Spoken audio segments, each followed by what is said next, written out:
Hi guys, welcome to our presentation for our integrated design project with the theme of Design of Reactor, Steam Methane Reforming Technology.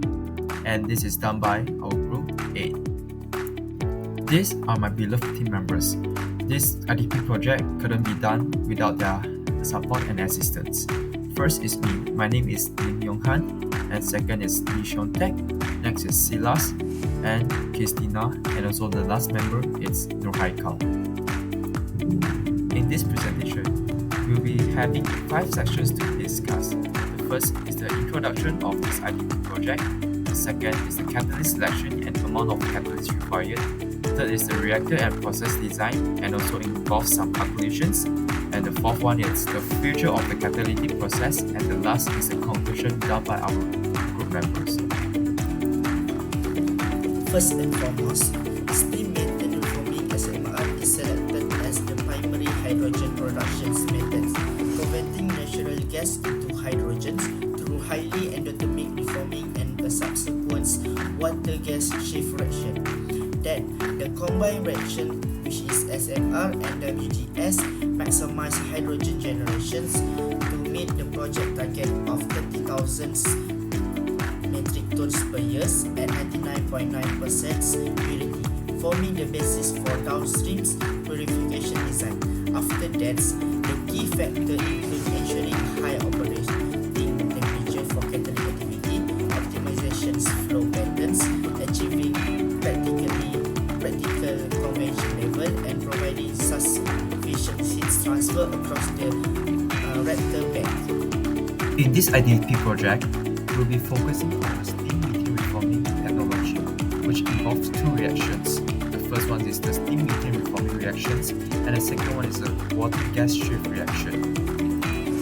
In this section, we will be identifying the catalyst needed for both reactions, SMR and also WGS reactions, and also the amount of catalyst required by both reactions respectively. First is the steam methane reforming reaction, SMR. This reaction is done by adding methane and also water together to produce carbon monoxide and 3 moles of hydrogen gas.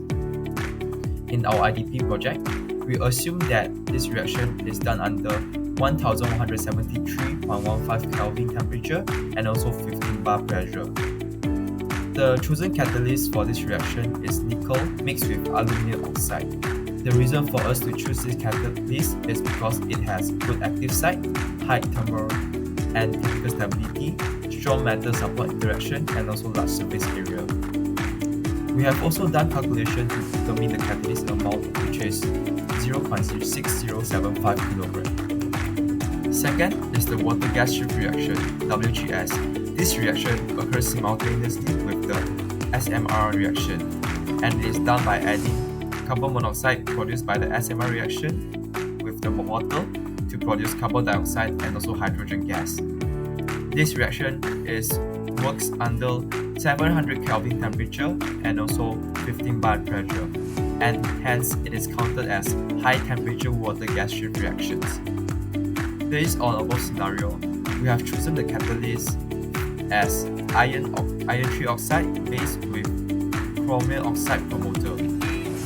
And the reason for us to choose this catalyst is due to its high activity, low cost, stable at high temperature, and also its high selectivity. The catalyst amounts that we calculated is 2.8136 kg in this case scenario. Now, we'll move on to the reactor and process design sector, which is the core topic of our IDP project. We have chosen packed-bed reactor PBR as our reactor for both reactions. The reasons for us to select PBR is because it is suitable for catalyst-based reactions. Nickel mixed with aluminum oxide for SMR and also iron trioxide for the high temperature water gas shift. And the second point is because it is a fixed bed and has large surface area and strong reactor catalyst contact.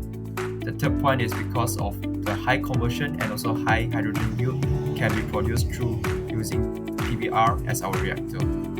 And the fourth point is because of the simple design and there's no moving parts, hence we can lower the cost and also the maintenance for the PBR reactor. And lastly, which is also the quite important point, which is is this reactor can perform well under high temperature, which is 1173 Kelvin for SMR and also 700 Kelvin for water gas shift reaction. To calculate volume and size of reactor, given that total hydrogen production target of 30,000 metric tons per year, hence our mass flow rate of hydrogen can be calculated, which is 0.9513 kg per second. And then we can convert our mass flow rate into molar flow rate, which is 417.9 mole per second. We all know that the entire SMR process comprises of two reactions, which is the first one, steam methane reforming reaction, and the second one, water gas shift reaction. And hence, when we combine these two reactions, we can get the overall equation.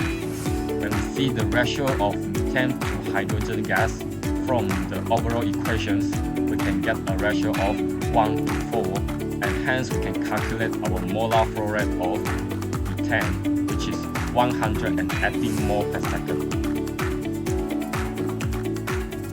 We first calculate the volume and size of reactor of specifically SMR reaction, which is the first reaction. There are several assumptions that we make to ensure our optimal operations of reactor.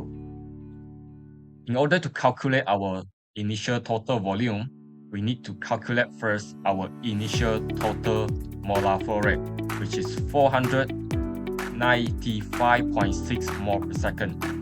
And hence, we use this value to perform our ideal gas law to get our initial total volume, which is 3.2222 meter cube per second. It is assumed that our reaction is an elementary reaction with excessive water.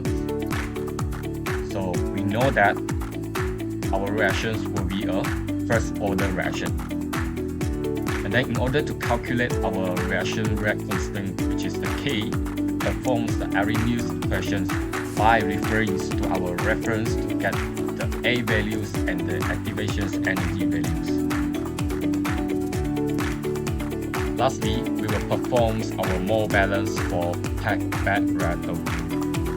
Knowing that our reaction is a first order reaction, and when we perform the stoichiometry, we can get two more formula, which is the first one, our concentrations of methane Ca equals to initial concentrations of methane, which is CaO, times with 1 minus S, which is the conversion rate. And the second equation will be the initial molar flow rate of methane equal to initial concentrations of methane times with its volume.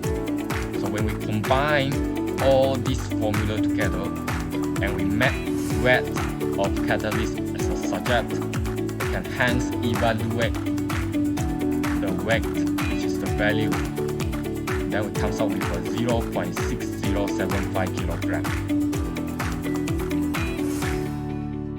Moving forward, we talked about the second reactions of our entire process, which is the water gas shift reaction. There are several assumptions that we make to ensure the optimal operations of our reactor as well. And we also assume that the initial volume is the same as our previous reaction, which is the SMR reactions, the 3.2222 meter cube per second.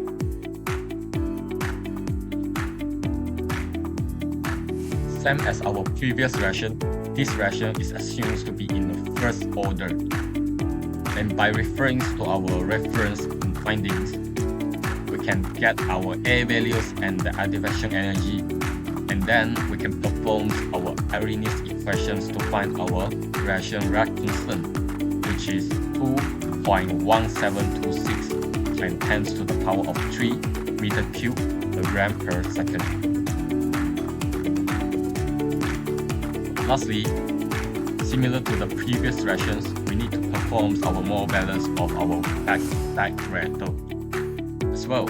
So we are knowing that this is a first order reaction, and we need to perform our stoichiometry in order order to combine everything, evaluate it, and finally, we are able to find out our weight of catalyst used for these reactions to be 2.8136 kg.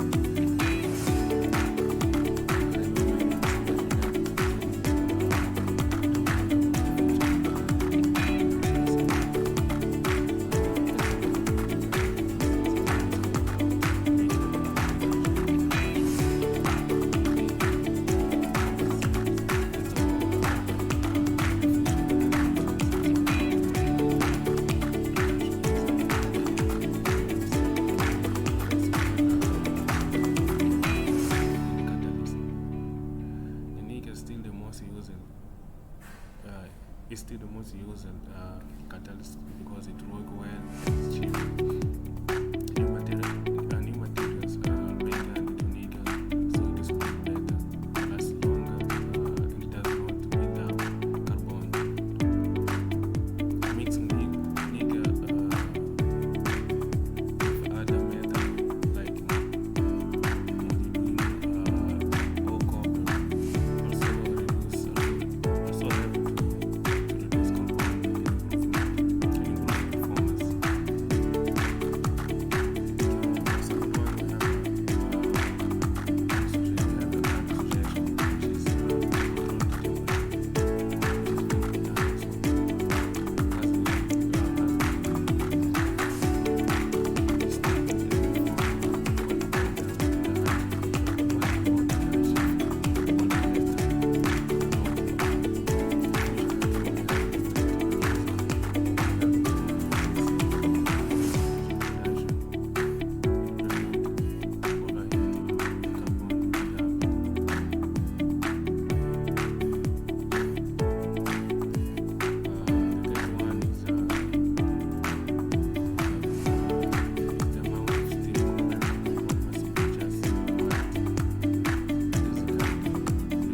palladium ceramic membrane work very well and can handle very high temperature, very moving hydrogen inside the reactor.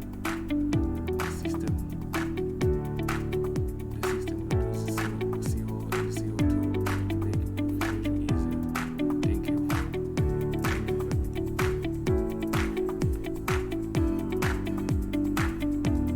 To conclude, this project focused on designing an efficient reactor system for hydrogen production using the steam methane reforming process. We analyzed the reaction kinetics, selected suitable catalysts, and identified the best reactor configuration for large-scale operation.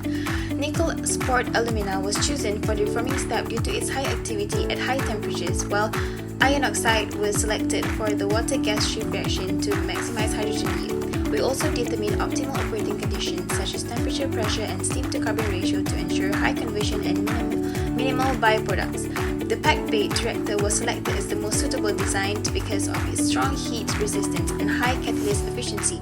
Based on our sizing calculations, the system is capable of producing 30,000 tons of hydrogen per year.